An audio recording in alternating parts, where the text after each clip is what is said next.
Fala pessoal, aqui é André Mota e nós estamos aqui para trazer mais um conteúdo do canal da iMac TV. Hoje nós vamos falar sobre acústica e esse tema ele é um pouco polêmico porque existem algumas afirmações que a gente não sabe se é mito ou se é verdade.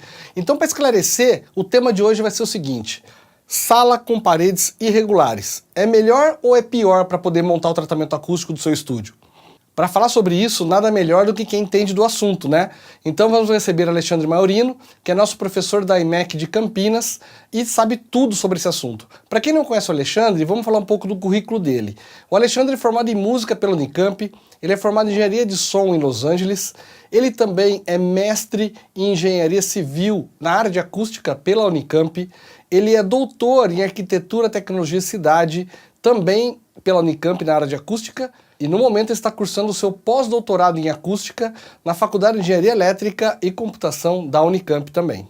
Vamos ver o que o Alexandre tem a dizer a respeito das salas irregulares. Há muito tempo sempre ouço falar, né, e o pessoal insiste muito em salas irregulares para montagem de estúdio, né?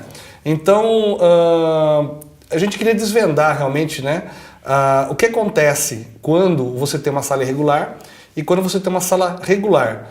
E quando é regular, né, qual que é o problema dela ser quadrada ou dela ser retangular, né? Ou seja, qual que seria a sala ideal para se começar uma obra ou uma sala ideal para a gente poder adaptar dentro da possibilidade de cada um aí, né? Considerando que a gente, no nosso perfil aqui, tem muita gente que tem home studio, né?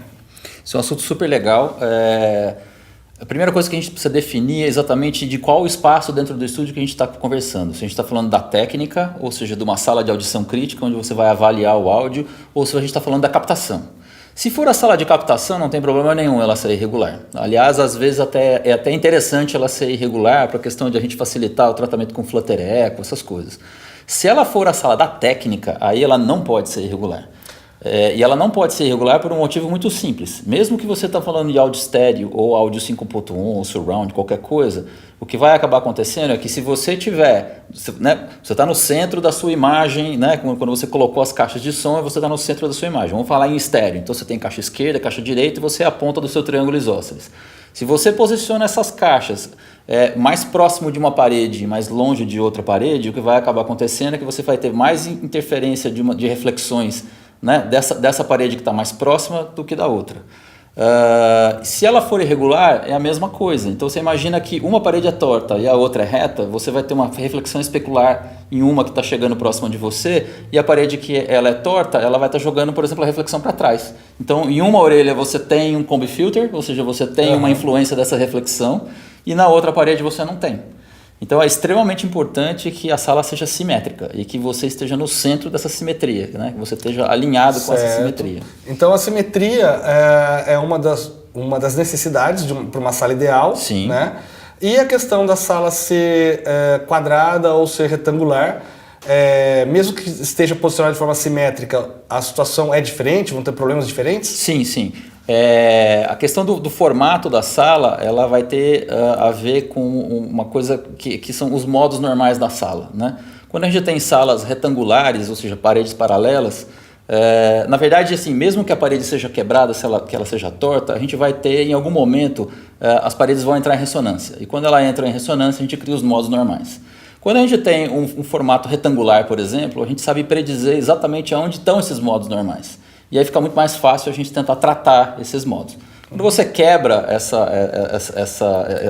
simetria da sala, você faz uma sala, por exemplo, como se fosse um formato de pentágono, isso é um erro, né? As pessoas acham, não, eu quebrei o paralelismo, eu mantive um formato que ele é simétrico, mas as paredes estão quebradas.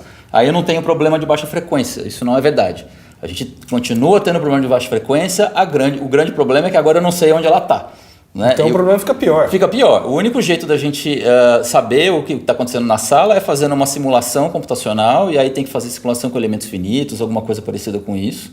Ou então a gente tem que literalmente ir no ouvido e tentar achar aonde a sala está entrando em ressonância e quais são essas frequências de ressonância, e aí tentar tratar esses modos. Agora, o problema da sala quadrada, ela é a pior de todas. Na verdade, a sala cúbica, né? Se você tiver largura, comprimento e altura com a mesma dimensão ou com dimensões que forem múltiplos, né? O que vai acabar acontecendo é que as frequências que vão entrar em ressonância vão ser muito próximas, né? Vão estar exatamente na mesma faixa. E aí você vai ter uma sala que vai ter uma distribuição modal muito mal distribuída, né? E aí, então você tem picos, né, de modos e vales logo em seguida. Você vai ter frequência que praticamente você não vai conseguir ouvir e vai ter frequência que você vai ouvir demais. Ou seja, a sala vai cantar.